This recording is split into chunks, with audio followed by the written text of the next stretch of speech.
Pennsylvania State Police colonel, he testified yesterday and said that they left. Right, he's wrong. He's wrong about that. He's wrong about that. Because he said that when they spotted him, that they left to go look for him, and that's why the roof wasn't covered. No, that's not true.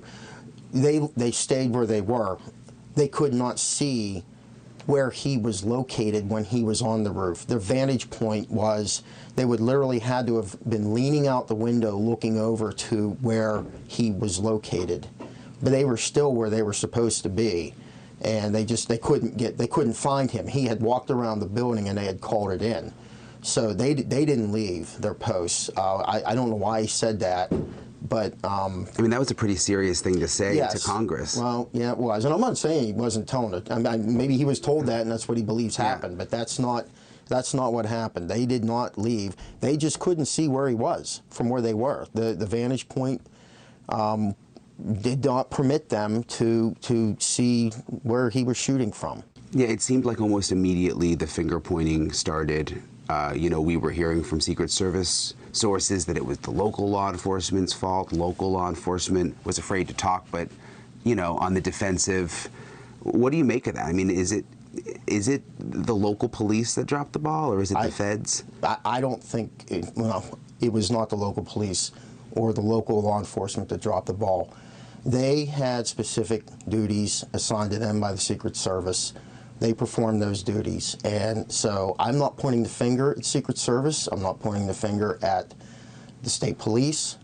I'm just saying that somewhere along the way somebody made a mistake. But I'm telling you that local law enforcement, who was there volunteering their time, they weren't paid. They were there volunteering their time, risking their lives for the former president. And they were where they were supposed to be, where they were told to be. Which was the building? Well, they had several locations where they were assigned to be. One of those locations was a building that was out in that area where the shooting occurred, but where those two people were located, and they never left their posts. They were there the entire time. They were not, from their vantage point, they were not able to see where the shooter was. Yeah, it's our understanding that they were on a second floor looking out a window. Correct. Why weren't they on the roof? Well, I don't know the answer to that. That would not.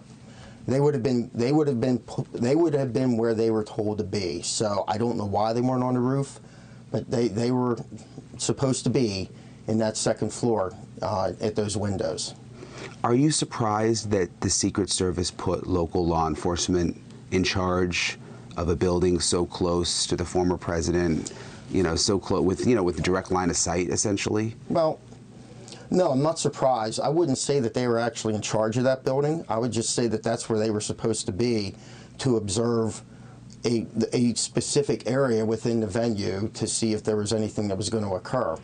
So, in my opinion, the Secret Service is in charge of all of the location, inside and outside of the venue, to make sure that it's secure. Do you know, because we've heard a few different things in terms of when there was an officer who was able to climb up on the roof for a second and see the shooter.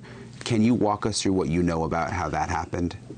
Well, at some point after the two snipers lost visual of the shooter, and then he was on that roof. In that time span, I don't know what the time frame exactly is, but I know because they had called in that this guy's suspicious. So these uniformed officers showed up. I think they were uniformed. I shouldn't say. These officers showed up looking for him, and I don't know how they knew he was up on the roof. But yes, he did crawl up. He was on another officer's shoulders, and he crawled up and saw the shooter.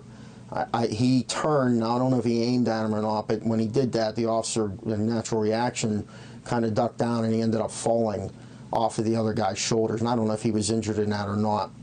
But in my opinion, he's a hero. I mean, he distracted the guy enough. Who knows what he could have pulled off if he, could have been concentrating. Instead, just now he's distracting. He's saying, hey, they know I'm here. What can you tell us about the communication breakdown?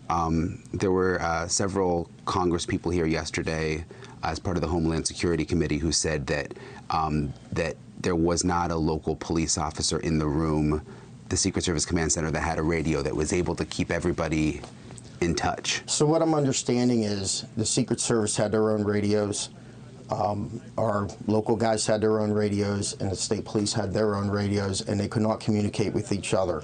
Hey, thank you for watching.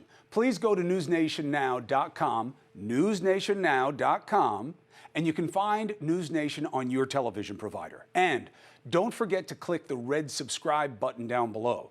Then you will get more of NewsNation's fact-driven coverage.